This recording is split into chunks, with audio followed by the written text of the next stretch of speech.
जय माता दी। एक असं मंदिर जेथील शिवपिंडीवर श्रावण महिन्यातील प्रत्येक सोमवारी महादेव प्रत्यक्ष नागाच्या स्वरूपात प्रगट होतात। भाविक त्या नागाची पूजा करतात आणि ही पिंड एका रहस्यामुळे दुभंगलेल्या अवस्थेमध्ये आहे। अशा शिवमंदिराचं दर्शन आणि ते हे रहस्य, तेथील चमत्कार आपण आज जाणून घेणार आहोत। आता हे भगवान शिवांचं जे मंदिर आहे ते बारामती तालुक्यामध्ये कारंजे नावाचं एक छोटं गाव आहे, त्या ठिकाणी हे मंदिर आहे।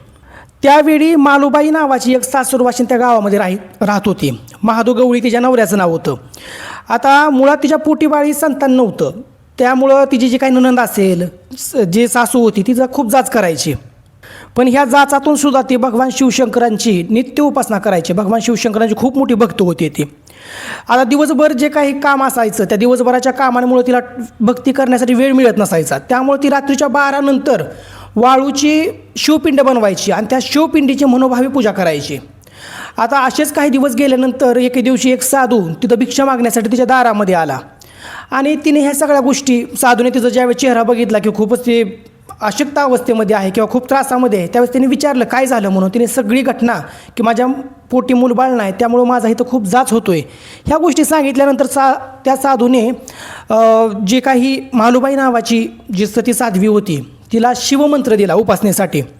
मग ती दररोज त्या शिवमंत्राचा जप रात्री 12च्या नंतर करायला सुरुवात केली। असे 12 वर्ष तिने ह्या मंत्राचं अनुष्ठान केलं आणि 12 वर्षाचं अनुष्ठान म्हणजे एक तप त्यावेळेस पूर्ण होतं। आणि ह्या 12 वर्षाच्या अनुष्ठानानंतर भगवान शिवशंकरांनी तिला स्वप्नामध्ये येऊन सांगितलं की तू सौराष्ट्रामध्ये येऊन तिथं तू माझी पूजा करत जा। त्यावेळेस मग ही मालूबाई नावाची जी काही स्त्री होती त्यांनी भगवान शिवशंकरांना सांगितलं की मी सासूरवाशीण बाई आहे, इतक्या लांब येणं मला शक्य नाही आणि संसार सोडून तिकडे येणं माझ्याच्याने होणारच नाही। त्यावेळेस भगवान शिवशंकरांनी सांगितलं तू काळजी करू नकोस, तू ज्यावेळी रात्री 12ला पूजा करते, 12च्या नंतर पूजा करते, त्याच वेळेस मी माझं विमान तुला पाठवत जाईल, तू त्या विमानामध्ये बसून येत जा। मग त्या दिवसापासून रात्रीच्या 12च्या नंतर सौराष्ट्रामधून भगवान शिवशंकराचं विमान तिला न्यायला यायला लागलं। अशा कित्येक दिवस गेल्यानंतर ज्यावेळेस नवऱ्याच्या लक्षात आलं की रात्रीचीच आपली पत्नी गायब होते, त्यानंतर मग तिच्या चारित्र्यावरती नवऱ्याला संशय आला। मग ही आपली बायको नक्की जाते कुठं हे बघण्यासाठी एके रात्री नवऱ्याने तिच्यावरती पाळत ठेवली। ती उठून ज्यावेळेस घराच्या बाहेर गेली, नवरा स्वतः तिच्या पाठीमागे गेला। थोड्या वेळाने तिला न्यायला विमान आलं, ती विमानामध्ये बसली। आता ती नक्की ह्या विमानात बसून कुठं जाते हे बघण्यासाठी तो पळत गेला, पण तोपर्यंत ते विमान आकाशात उडायला लागलं। ती मारून ते विमानाचं जे काही खालचे जे पाय असतात ते पाय धरले आणि अशा पद्धतीने तो सुद्धा तिथं सौराष्ट्रामध्ये पोचला। मग ज्यावेळेस मालूबाई त्या सौराष्ट्रामध्ये पोचली त्यावेळेस तिथलं जे शिवमंदिर आहे त्या शिवमंदिराचे दरवाजे तिच्यासाठी उघडे झाले। तिने मनोभावी तिथं पूजा केली। मनोभावी पूजा केल्यानंतर पुन्हा विमानामध्ये येऊन बसली आणि ते विमान वापस जे काही कारंजे नावाचं गाव आहे तिकडे यायला लागलं, पण त्यावेळेस त्याला ती विमान काही हाताला गावलं नाही।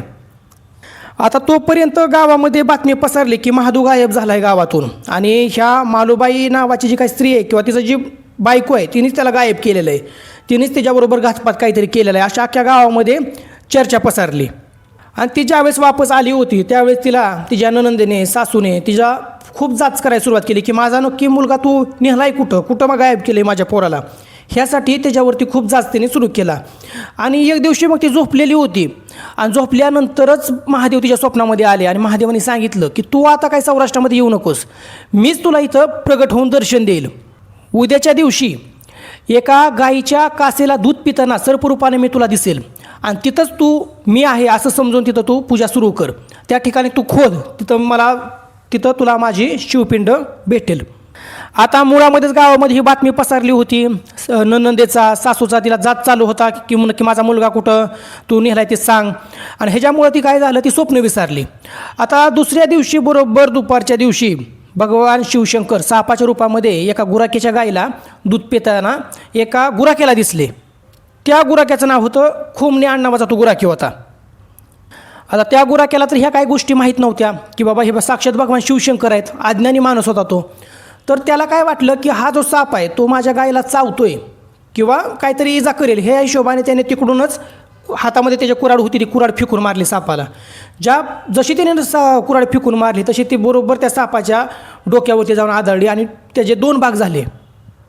त्याचबरोबर तो साप तिथंच गायब झाला आणि काही वेळाने ही जे काही स्वप्न होतं ती मालूबाईच्या लक्षात आलं आणि ती खूप घाबरली। तिने महादेवांची क्षमा प्रार्थना करायला सुरुवात केली की तुम्ही मला इतकं स्वप्नामध्ये सांगितलं, इतका दृष्टांत दिला, पण मी ती विसरले. त्यामुळे ती खूप तळमळायला लागली. मग पुन्हा एकदा स्वप्नामध्ये भगवान शिवशंकर तिच्या आले आणि सांगितलं, ज्या ठिकाणी मी दूध पित होतो त्याच ठिकाणी तू खोद, तिथं मी तुला लिंग रूपामध्ये प्रगट होईल आणि तिथं तू माझी पूजा सुरू कर. आता अशामध्ये 2-4 दिवस निघून गेले होते. आता महादू काय परत येईना, म्हणजे ते मालूबाईचा जो काय नवरा आहे तो काय परत येईना. त्यामुळं गावकऱ्यांनी, तिच्या सासूने, ननंदेने तिला जाळण्याची तयारी सुरू केली. तिला खूप मारहाण झाली. तूच माझ्या मुलाला हरवलंयस, तूच माझ्या मुलाचा काहीतरी घातपात केला आहे असं म्हणून तिला पकडून तिला आता जाळायचं होतं. मग त्यावेळेस तिने गयावया केली. तिने सांगितलं की मला फक्त थोडा वेळ द्या, ह्या ठिकाणी फक्त खोदा तुम्ही, तिथं शिवपिंड प्रगट होईल. त्या ठिकाणी ज्यावेळेस शिवपिंड प्रगट होईल त्यावेळेस तुमच्या सगळ्या गोष्टींचे सगळ्या प्रश्नाची उत्तर तुम्हाला भेटतील. आता ह्याच गावामध्ये कोणतरी शहाणी लोक होती, त्यांनी सांगितलं इतकी जर ती गयावया करून सांगते तर मग आपल्याला तेवढं ऐकायचं काय प्रॉब्लेम आहे, असं तसं तर आपल्याला तिला मारूनच टाकायचं आहे, कारण तिने इतकं मोठं पाप केलेलं आहे, पती हत्या केलेली आहे.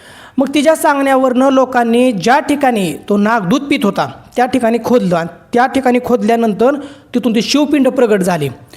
वालुकामय अवस्थेमधली ती शिवपिंड खरं म्हणजे 2 भागामध्ये विभागली होती म्हणजे ज्या पद्धतीने त्या गुराख्याने कुऱ्हाड फेकून मारली, त्यानंतर जी काही सापाची अवस्था झाली होती त्याच अवस्थेमध्ये ते शिवपिंड तिथं प्रगट झालं. मग ह्या सगळ्या घटना होत असतानाच महादेव गवळी तोपर्यंत परत आला. त्या महादेव गवळ्याने सगळी झालेली हकीकत सांगितली की आपली पत्नी खरी किती श्रेष्ठ आहे, किती मोठी भगवान शिवांची उपासक आहे ते, आणि ती किती श्रेष्ठ आहे हे सांगितल्यानंतर थोड्याच वेळात ती जी काही मालूबाई नावाची स्त्री होती भगवान शिवशंकरांच्याच तिथे त्याच पिंडीमध्ये ती विलीन झालेली आहे. आणि अशा पद्धतीने हे जागृत स्थळ तिथं निर्माण झालं आहे. आता ज्या ठिकाणी ही शिवपिंड सांगितलं होतं खणायसाठी, त्यावेळी खणत असताना तिथं पाण्याची धार लागली होती. ती पाण्याची धार जिथं लागली होती तिथं अजूनसुद्धा एक विहीर आहे. ती विहिरीचं स्वरूप त्याला केलेलं आहे आणि तिथं त्याला खऱ्या खोट्याची विहीर म्हणलं सांगितलं जातं. त्या खऱ्या खोट्या विहिरीचं वैशिष्ट्य असं आहे की ज्या वेळेस एखाद्या घरामध्ये कुणी काही चोरी केली, काही पाप केलं आणि तो जर मान्य करत नसेल तर त्याला तिथं आणलं जातं आणि त्या खऱ्या खोट्याच्या विहिरीमध्ये उतरवून तिथलं पाणी हातामध्ये घेऊन तिथं त्याला सांगावं लागायचं की बाबा हे जे काय केलेलं आहे ते मी केलेलं नाही, मी निर्दोष आहे. असं ज्या वेळेस सांगितल्यानंतर वरती येताना असं सांगितलं जातं की तिथं लगेच प्रचिती येते. तिथं भुजंगाच्या स्वरूपामध्ये नागराज तुझ्या पुढं प्रगट होतात आणि नागराज प्रगट झाले की बरोबर आणि तो घाबरल्यानंतर अचानक कळतं की बाबा हा खोटा आहे म्हणून, आणि तिथं तो त्याचा जो काही गुन्हा आहे तो कबूल करतो असं सांगितलं जातं. ही खऱ्या खोट्याची विहीर अजूनसुद्धा तिथं आहे. आता सध्याला काही कारणास्तव ती बंद केलेली आहे प्रथा, पण खूप पूर्वीच्या काळी माझे सुद्धा आजी आजोबा सांगतात की ती जी खऱ्या खोट्याची विहीर आहे तिथं आतमध्ये उतरवल्यानंतर ज्या दोन पक्षी असतील त्या दोन्ही पक्षाच्या लोकांनी तिथं उतरवलं जायचं आणि ज्याला तो नाग आडवा येईल त्याने ती त्याच्याकडे तो दोष आहे असं सांगितलं जायचं. अशी खूप पुरातन काळातली खऱ्या खोट्याची विहीर तिथं आहे. तिथला अजून एक चमत्कार जर सांगायचा झाला तर जे भाविक श्रावण महिन्यातल्या 4ही सुद्धा सोमवारी ही मालूबाईची किंवा सोमनाथाची कथा मनोभावाने वाचतात ना, त्यांच्या स्वप्नामध्ये स्वतः महादेव दर्शन देतात, स्वतः प्रत्यक्ष स्वरूपामध्ये दर्शन देतात किंवा सर्व रूपाने त्यांच्या स्वप्नामध्ये ते दर्शन देत असतात. आणि ज्यांना कोणाला त्यांच्या आयुष्यामध्ये काही प्रॉब्लेम्स असतील, संकट असतील, त्यांनीसुद्धा ह्या सोमेश्वरला म्हणजे कारंजे इथल्या ह्या गावी जाऊन ह्या नाथांची किंवा ह्या शिवशंकरांच्या पिंडीची सेवा केल्यानंतर आणि तिथं नवस केल्यानंतर त्यांची संकटं दूर होतात. ही खूप जणांचा अनुभव आहे. आणि प्रत्येक श्रावण महिन्यातल्या प्रत्येक सोमवारी तर आपोआपच सर्परूपामध्ये नागराज प्रगट होतात आणि भगवान शिवशंकरांच्या स्वरूपामध्ये त्यांची तिथं पूजा केली जाते. अशी प्रचिती खूप जणांना आलेली आहे. नक्की या श्रावणामध्ये ज्यांना शक्य आहे त्यांनी इथं जाऊन भगवान शिवशंकरांचं दर्शन घेतलं पाहिजे. तिथं गेल्यानंतर इतक्या ज्या पॉझिटिव्ह व्हायब्रेशन्स तिथं जाणवतात की खूप सकारात्मक ऊर्जा तिथं साधकाला जाणवतात. आपण देत असलेली माहिती जर आपल्याला आवडत असेल तर नक्की आपलं चॅनल लाईक करा, सबस्क्राईब करा आणि जास्तीत जास्त शेअर करा, कारण अशाच आध्यात्मिक माहिती आपण खूप सायंटिफिकली आपण मांडत असतो. जय माता दी.